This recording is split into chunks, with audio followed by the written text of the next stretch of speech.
दाल अनि साग छ मेरो बिहान बिहानको चाहिँ भुजामा।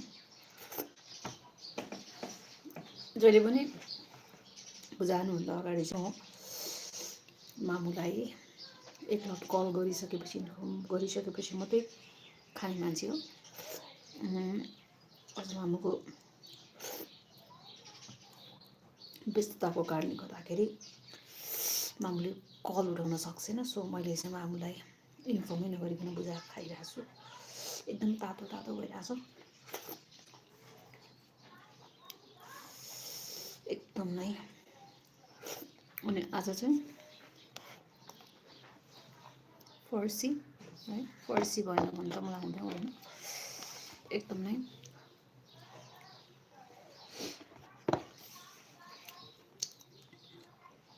मिठो छ फर्सी। चिनी खाँदिनँ तर फर्सी गुलियो चाहिन्छ। यस्तो तातो भइरहेछ।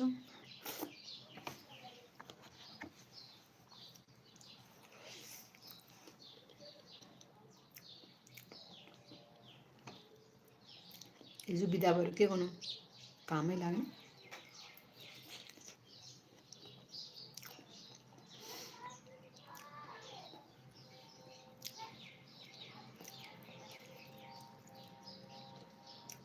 सधैँ यस्तो खालको क्या फर्सी राखीमा सधैँ ल्याउने, तर कहिले यस्तो नराम्रो फर्सी हुन्छ।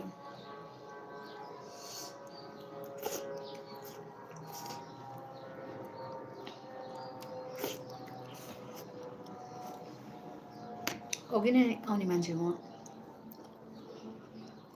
लाइभमा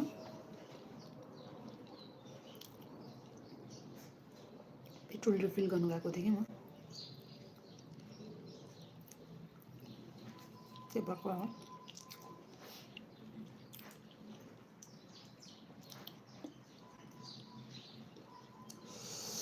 कस्तो तातो।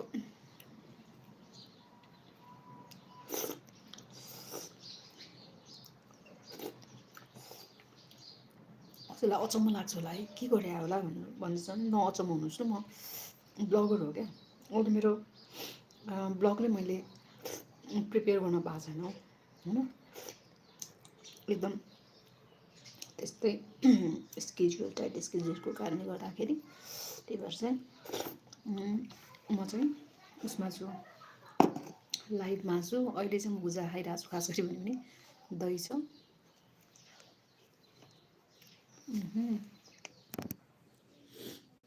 Okay. Hi. Okay. Where are you from, friend? Where are you from? I'm from Nepal.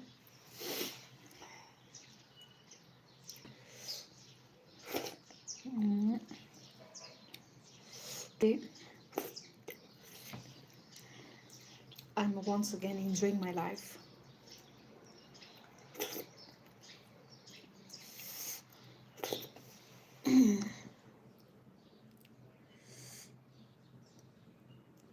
You can see. I'm so happy.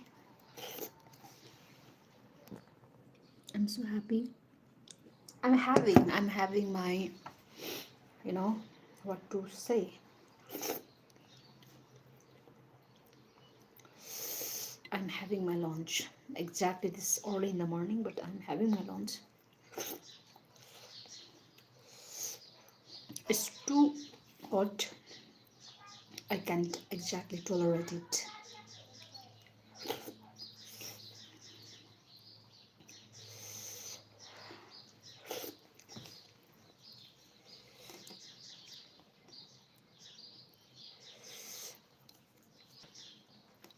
I do have yogurt with me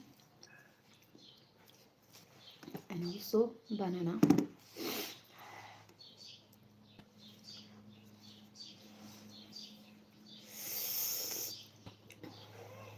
It's too hot.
too hard to eat because it's very hard.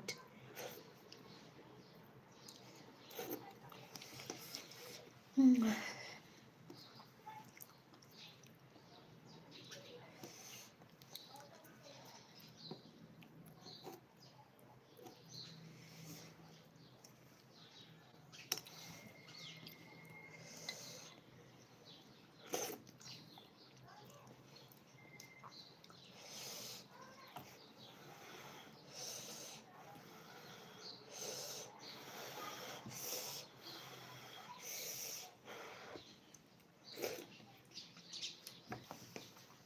It's too.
It's too delicious.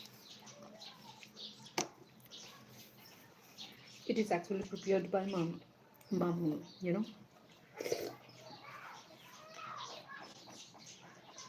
Mm-hmm.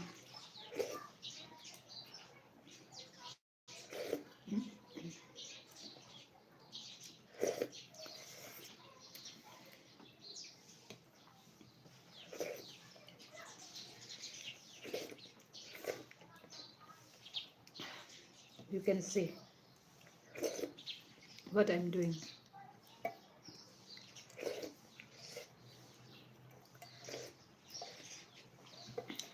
I'm really enjoying my life.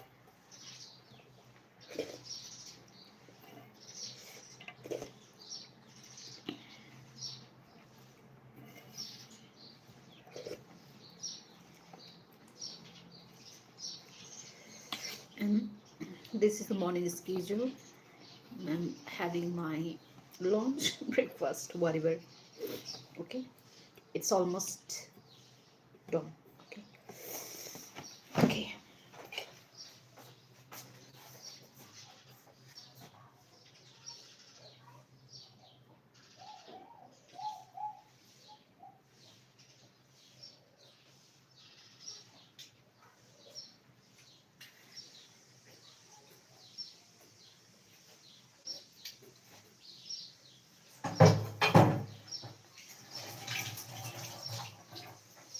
It's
It's too cold. It's too cold. It's too cold.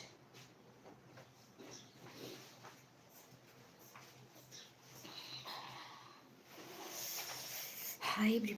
It's too cold. You know, it's too cold. And my name is Pabi. You all know that.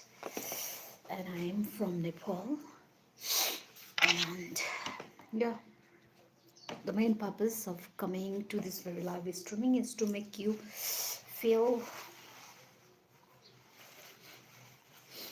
you about that life is very precious and we need to give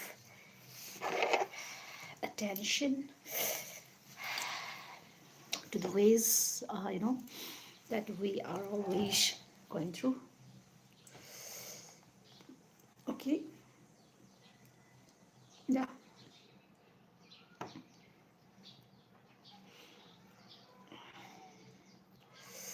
it's very, very, very cold.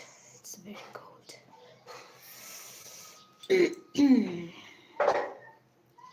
It's 7:35 a.m.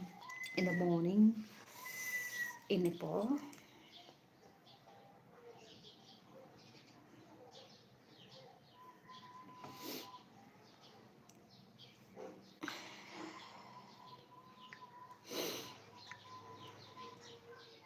Oh, here is.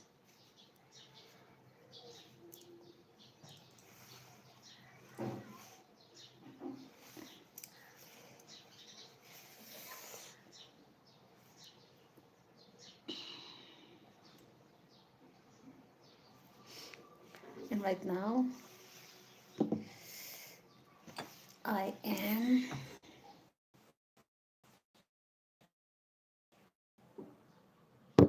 conducting the live, okay?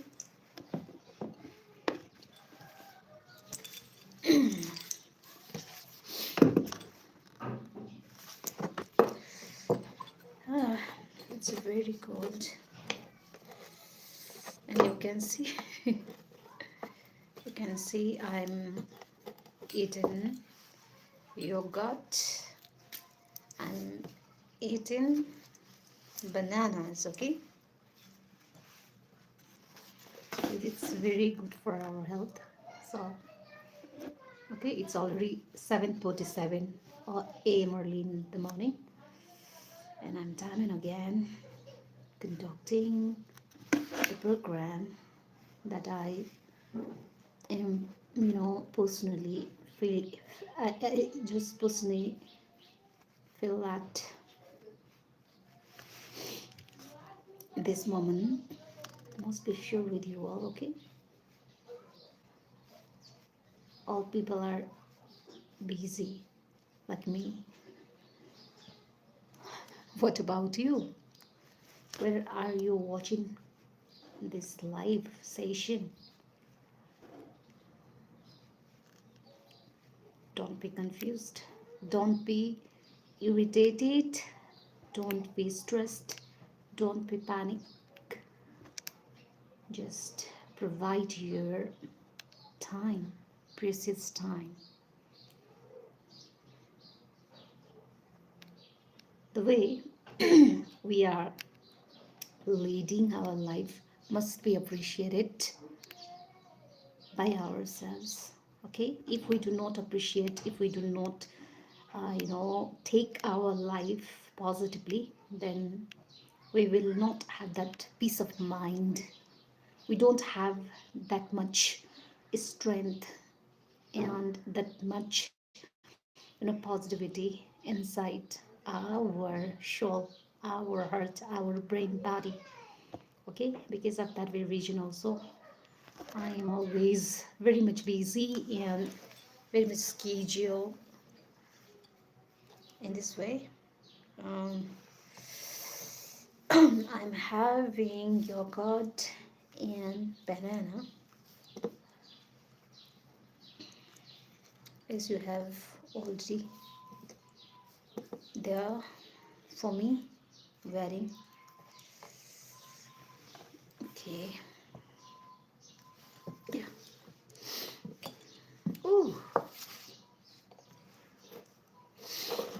Actually, I do not prefer to take sugar, so I used to eat yogurt with banana because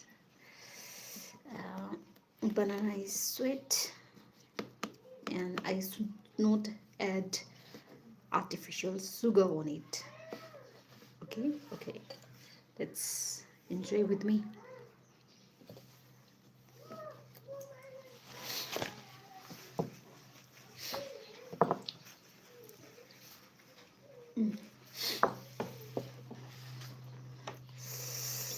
It's too cold. I'm struggling hard to face this winter.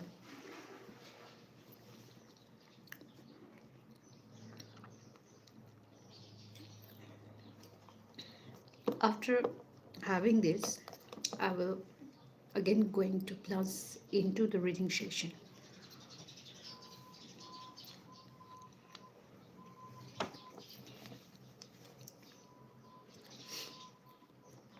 Before anything, okay, before initiating anything, I just make call to my mama, but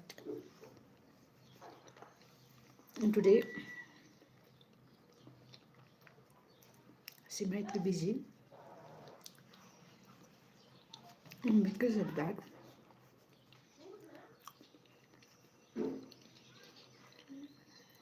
her call was not received.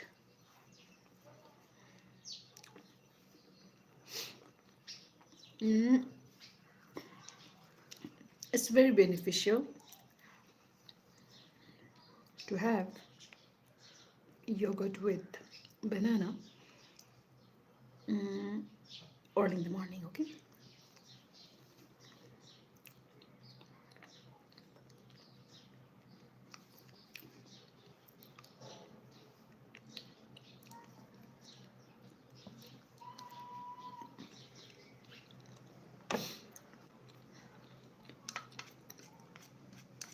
Everything we perform, everything we follow in our life and eat balanced diet, then definitely, my friends, it has its positive impact on our life. And I'm so much happy, so much privileged, blessed to inhale this one, to inject this one, okay. Okay, just I'm done and I'm going to start my session, the start of reading, okay. Just I want to put this one in version.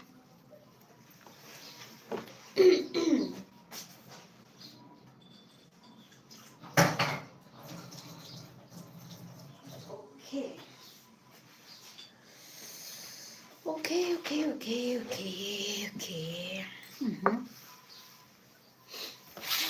As usual, I am again indulging myself to read it properly, to read it, in a tight schedule, following my routine. As much as I'm concerned, I'm not taking my life as a granted, okay? We should not take our life very lightly. Instead of that, we need to take our life very seriously so that uh, in written, definitely life will be there to make our life wonderful, to make our life precious, to make our life, you know, historical and magical way. So, today I want to start this, you know, reading session from page number, okay, 31. Okay, as I have put this as a bookmark. Excuse me. Okay. My sister told me Maya had sat at her hospital beside, reading out loud from a book of folk tales as our mother slipped away. We held a memorial service that week in the Japanese garden behind the East West Center at the University of Hawaii. I remembered playing there as a child, my mother sitting in the sun and watching me as I tumbled in the grass, hopped over the rock steps, and caught tadpoles in the stream that ran down one side. Afterward, Maya and I drove out to the lookout near Coco Head and scattered her ashes into the sea, the waves crashing against the rocks. And I thought about my mother and sister alone in that hospital room and me not there. So busy with my grand pursuit, I knew I could never get that moment back. On top of that, my sorrow, I felt a great shame. Useless, you live at the southern tip of Chicago. The quickest route to Springfield is via 1 to 55. During rush hour, heading out of downtown and through the western suburbs, traffic slows to a crawl, but once you get past Joliet, things open up. A straight, smooth spread of asphalt coating southwest thorough Bloomington, home of State Farm Insurance and Beer Knots, and Lincoln, named after the president who helped incorporate the town when he was still just a lawyer, and taking you past miles and millions of corn. For almost 8 years, I made this drive, usually alone, usually in about 3.5 hours, trekking back and forth to Springfield for a few weeks in the fall and through much of the winter and early spring when the Illinois legislature did the bulk of its work.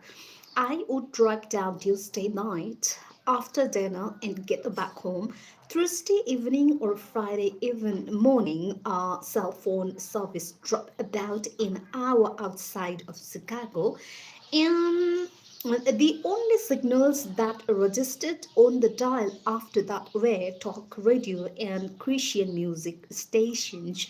To stay awake, I listened to audiobooks. The longer the better. Novels, mostly John Le Carre and Toni Morrison, were favorites, but also histories of the Civil War, the Victorian era, and the fall of Roman Empire.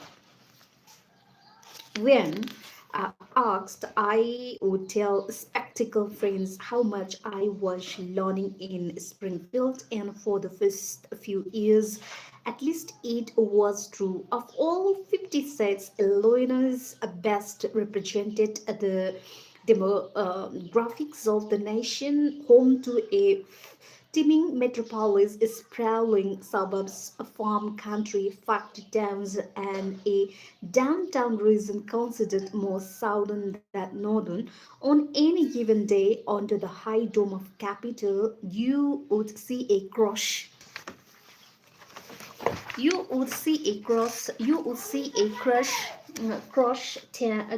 section of American on a full display, a crowd, a Sandberg poem come to life. There were inner city kids jostling one another on a field trip, well coiffed bankers walking their flip phones, farmers in seat caps, looking to widen the locks that allowed industrial brothers to take their crops to market.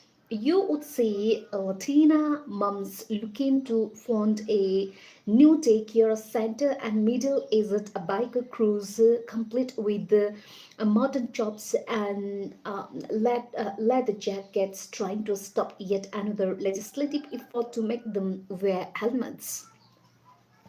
I kept my head down in those early months. Some of my colleagues were suspicious of my odd name and Harvard pedigree, but I did my homework and helped raise money for other senators' campaigns.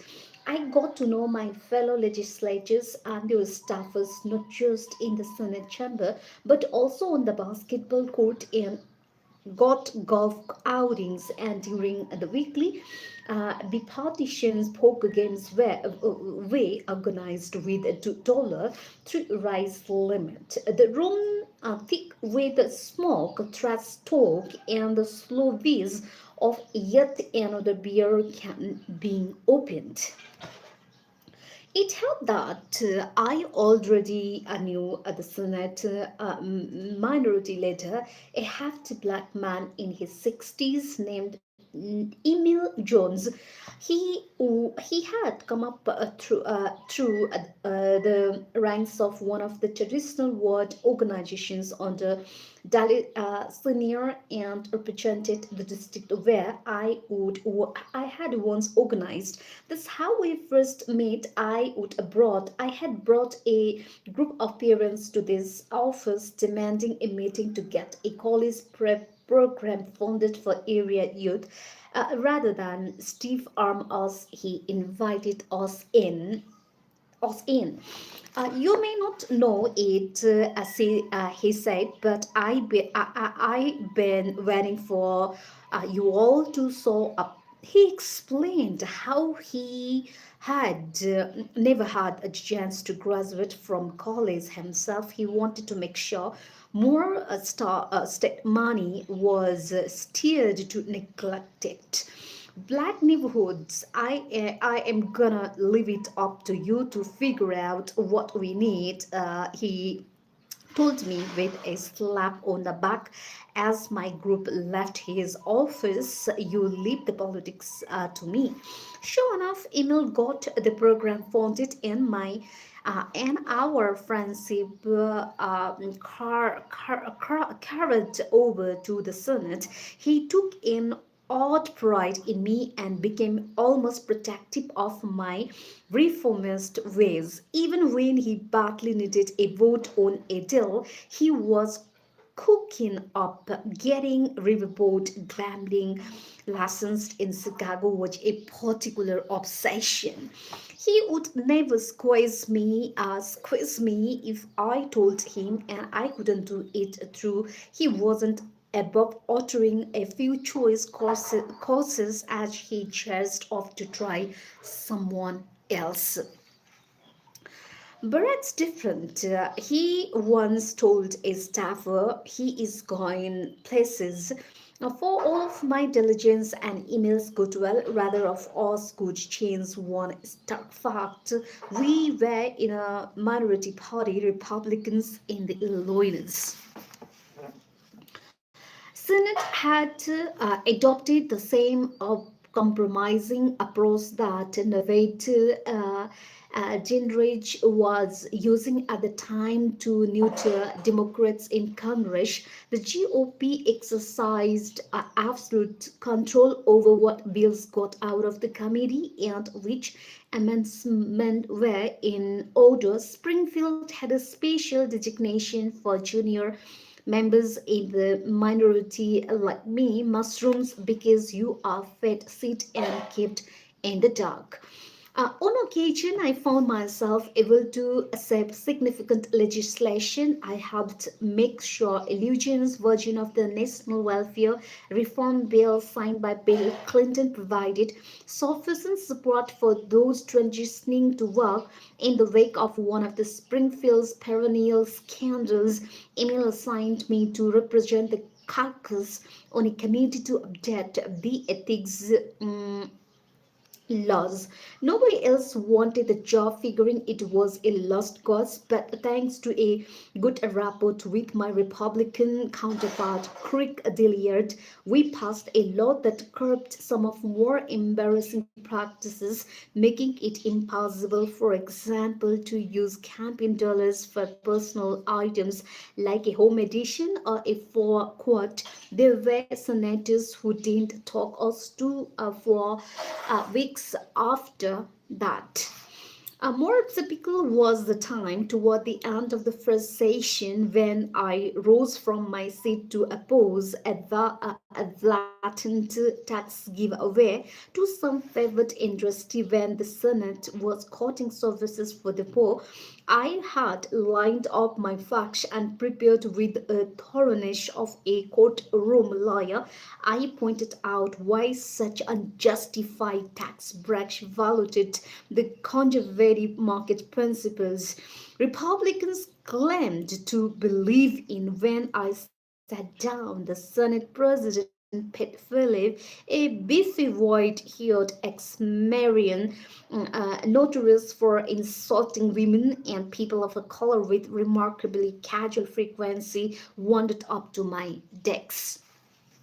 That was a hell of the speech, he said, chewing on an unlit cigar. Made some good points. Thanks, might have even changed a lot of minds, he said. But you didn't change my votes. With that, he signaled to the presiding officer and watched with the satisfaction as the green light satisfying a lit up the board that was politics in Springfield, a series of transactions mostly hidden from view, legislature wedging the competing pressures of the various interests with the dispassion of bazaar merchants, all the whole keeping a careful eye on the handful of ideological hot buttons, guns, abortion, taxes that might generate heat from their base.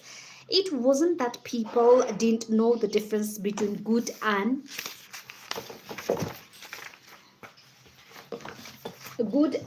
bad policy.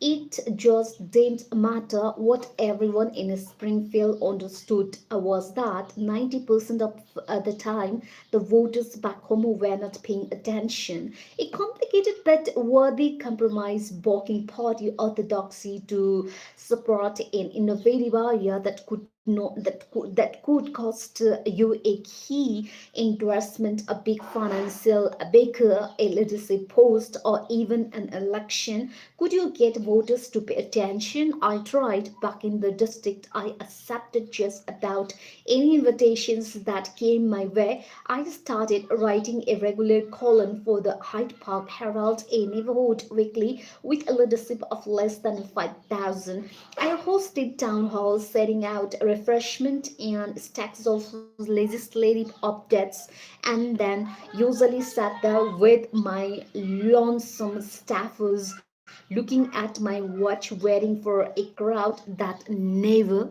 came. I could not blame folks for not showing up. They were busy, they had families, and surely most of the debates in Springfield seemed remote. Meanwhile, on a few high profile issues that my constituents did care about, they probably agreed with me already, since the lines of my district, like those of almost every district in Illinois, had been drawn with surgical precision to ensure one party dominance. If I wanted more funding for schools in poor neighborhoods, if I wanted more access to primary health care or returning for laid off works, I didn't need to convince my constituents. The people I needed to engage and persuade, they lived somewhere else. By the end of my second session, I could feel the atmosphere of the capital weighing on me, the futility of being in the minority, the cynicism of so many of my colleagues were like a bandage of honor, no doubt, is sort. One day, while I was standing in the rotunda after a bill I had introduced went went down in flames. A well-meaning lovicious came up and put his arm around me. You have got to stop beating your head against the wall, Barack, he said. The key to surviving this place is understanding that it's a business like selling cars or other dry cleaners down the street. You start believing it's more than that. It will drive you crazy. Some political scientists argue that everything I said about Springfield describes exactly how pluralism is supposed to work, that the horse trading between interest groups may not be inspiring, but it keeps democracy molding along, and maybe that argument would have gone down easier with me at the time if it were not for the life I was missing at home. The first 2 years in the legislature were fine. Michelle was busy with her work, and although she kept her promise not to come down to the state capital except for my swearing in, we would still have legislature conversations on the phone on nights I was away. Then one day in the fall of 1997, she called me at the office, her voice trembling. It's happening. What's happening? You are going to be a daddy. I was going to be a daddy. How full of joy the months that followed, where I lived up to every cliche of the expectant father attending Lamach classes are like trying to figure out how to assemble a crave, reading the book, what to expect when you are expecting with the pen in hand to underline key passages. Around 6 a.m. on the 4th of the July, Michelle poked me and said it was time to go to hospital. I fumbled around and gathered the bag. I would sit by the door, and just 7 hours later was introduced to Malia and Obama, 8 pounds and 15 ounces of perfection. Among her many talents, our new daughter had good timing with no session, no classes, and no big pending cases to work on. I could take the rest of the summer off. A night owl by nature, I manned the late shift so Michelle could sleep, resting Malia on my thighs to read to her as she looked up with a big questioning eye, or dozing as she lay on my chest, a broad and good poop behind, also warm and serene. I thought about the generations of the men who had missed such moments, and I thought about my one father whose absence had done more to save me than the brief time I had spent with him. And I realized that there was no place on the earth I would rather be. But the strength of the young parenthood eventually took their toll. After a blissful of a few months, Michelle went back to work and I went back to juggling three jobs. We were lucky to find a wonderful nanny who cared for Malia during the day, but the addition of a full-time employee to our family enterprise squeezed the budget hard.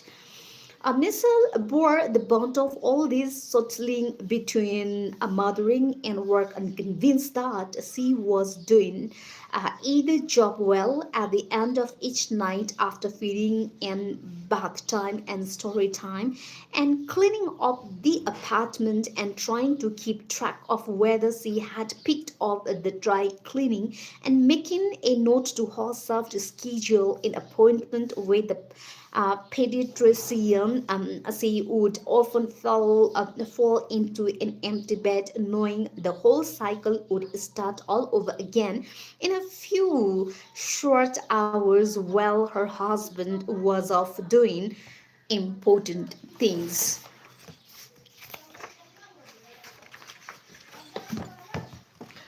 We began arguing more, usually late at night when the two of us were thoroughly drenched. This is not what I seized for Barack. Michelle said at one point, I felt like I am doing it all by myself. I was hurt by that. If I wasn't working, I was home, and if I was home and forgot to clean up the kitchen after dinner, it was because I had to stay up late grading exams or fine tuning a brief, but even I mounted my defense. I knew I was falling short. Inside Misa's anger lay a more difficult truth. I was trying to deliver a lot of things to a lot of different people. I was taking the hard way just as he had predicted back when our burdens were lighter, our personal responsibilities not in mess said. I thought now about the promise I had made to myself after Malia was born, that my kids would know me, that they would grow up knowing my love for them, feeling that I had always put them first. Sitting in the dim light of our living room, Missile no longer seemed angry, just sad. Is it worth it? She asked. I don't recall what I said in response. I know I couldn't admit to her that I was no longer sure. It's hard in retrospect to understand why you did something stupid. I don't mean the small stuff, ruining your favorite tie because you tried to eat soup in the car, or throwing out your back because you got talked into playing tackle football on Thanksgiving.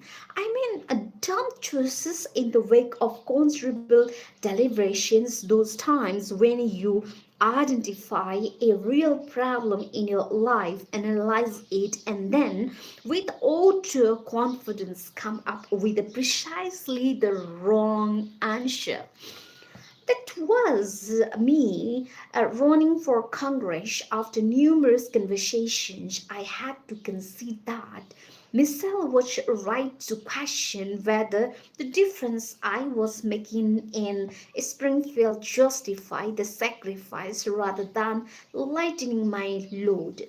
Though I went in the opposite direction, deciding I needed to step on the gas and secure a more influential office. Around this same time, veteran Congressman Bobby Ross, a former Black Panther, challenged Mayor Daley in the 1990 election and got trounced, doing poorly even in his one district.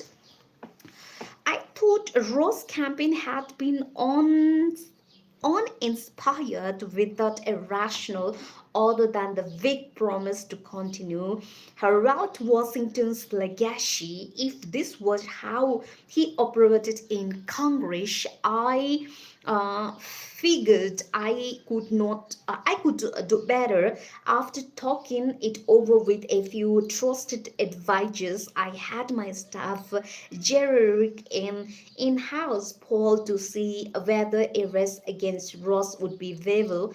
Our informal sapling gave us a shot using the rituals I was about to persuade several of my closest friends. Okay, my friends, this much for today. As I am always, very much best confident and bold position of, going through such a beautiful and such a, powerful book, memoir that is specially written by Barack Obama, the ex-president of the United States of America.